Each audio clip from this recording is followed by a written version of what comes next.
We've all been told that money doesn't buy happiness, but deep down, you and I both know that's only half true. Money buys something much more valuable: space. Space to breathe, to think, to make mistakes without fear of falling off a cliff. The Stoics, those ancient masters of calm, understood this better than most modern millionaires. They weren't anti-money, they were anti-dependence. They believed the moment your wealth starts controlling you, it stops serving you. Seneca, one of the wealthiest men in Rome, said that poverty isn't about having too little, it's about wanting more. He wasn't romanticizing struggle, he was pointing at a simple truth: freedom begins when enough stops moving further away. And that's what today's story is about: how to live richly without being owned by riches. Imagine waking up tomorrow with twice as much money in your account. Would your life really be twice as good? Probably not, because money amplifies who we already are. If you're restless, more money gives you more ways to stay restless. If you're grounded, more money gives you more reach. The Stoics would say that wealth is just a tool, sharp in skilled hands, dangerous in careless ones. And the first question they'd ask you is this: if your money isn't buying you more freedom, what good is it? Freedom doesn't mean quitting your job and moving to a beach. It means the ability to say no without your world collapsing. It means not checking your phone every 10 minutes for something that might change your day. It means time, the one currency that never inflates and never refills. Seneca wrote that people guard their money like hawks, yet hand out their time like flyers at a street corner. We act like we can earn more hours later when in truth, that account only goes one way. But here's the part that hits harder in the modern world. There are a lot of rich people who are absolutely broke on the inside. They have everything except peace. They buy speedboats to escape the stillness they're terrified to face, and they keep spending, hoping silence won't catch up. The Stoics didn't admire that kind of wealth. They admired useful wealth, the kind that lets you be generous, helpful, and unshackled. Marcus Aurelius said he was lucky never to need favors from others, and luckier still to afford being generous when others asked him for help. That's real wealth: to help without hesitation, to give without keeping score, to sleep without debts chasing you through your dreams. There's a story about two writers, Joseph Heller, who wrote Catch-22, and Kurt Vonnegut. They once attended a billionaire's party. Vonnegut teased Heller, saying, "Hey Joe, this guy made more money last week than your book will ever make in its lifetime." Heller just smiled. "I've got something he'll never have," he said. "What's that?" "Enough." That word, enough, might be the richest one in any language. Seneca echoed it 2,000 years before: if you don't regard what you have as enough, you'll never be happy even if you rule the world, because enough isn't a number, it's a decision. When you realize that, something shifts inside you. You stop chasing and start choosing. You stop comparing and start living. Patience, though, that's the hardest currency to hold. Everything today screams now, but every good thing takes longer than we expect. There's an unwritten law of life: it always takes longer than you think it will, even when you know that it will. Whether it's a business, a book, or a dream, the road stretches further than our plans. When you plant a seed, you don't dig it up every week to see if it's grown. You water it, trust it, and give it time. And that's how real wealth works. It's not built in bursts of brilliance, it's built in the quiet, boring moments when no one's watching, when you keep showing up, keep saving, keep learning. Ryan Holiday, the modern Stoic behind this transcript, once said he wrote 3 books before quitting his job, not because he lacked faith, but because he understood leverage the Stoic way: use what you have to buy time for what you love.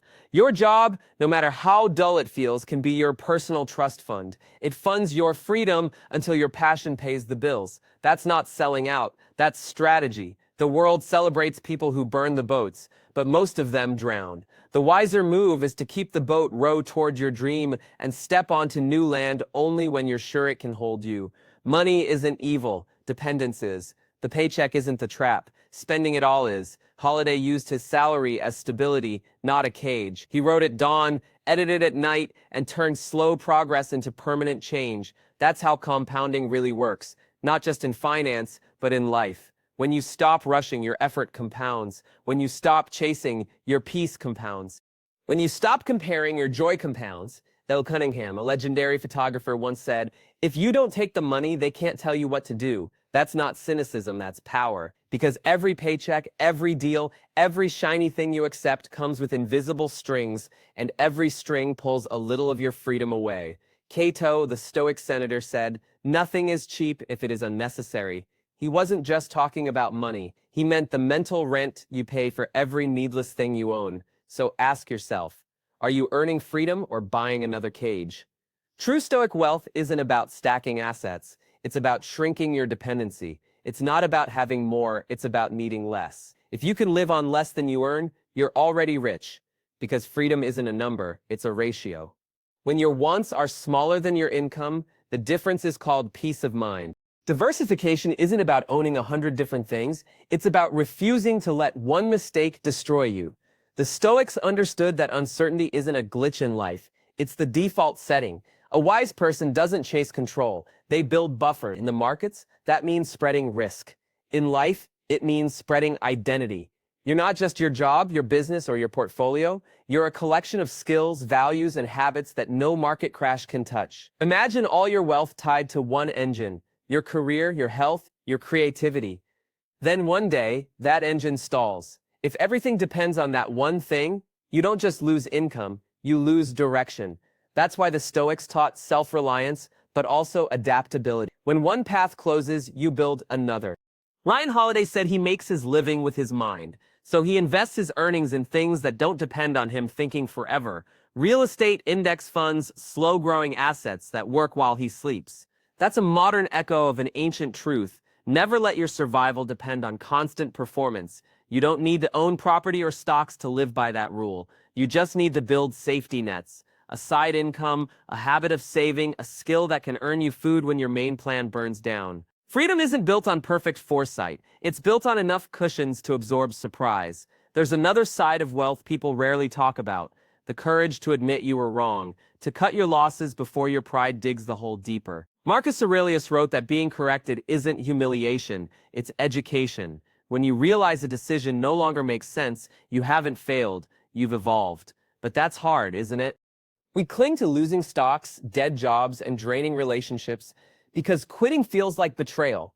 Yet every day you hold on to what no longer works, you lose something more expensive: time. Cutting your losses isn't giving up. It's paying tuition for wisdom. It's saying, I was wrong, but now I know better. That single sentence is worth more than a decade of stubbornness. Epictetus once woke to find that a thief had stolen his prized silver lamp.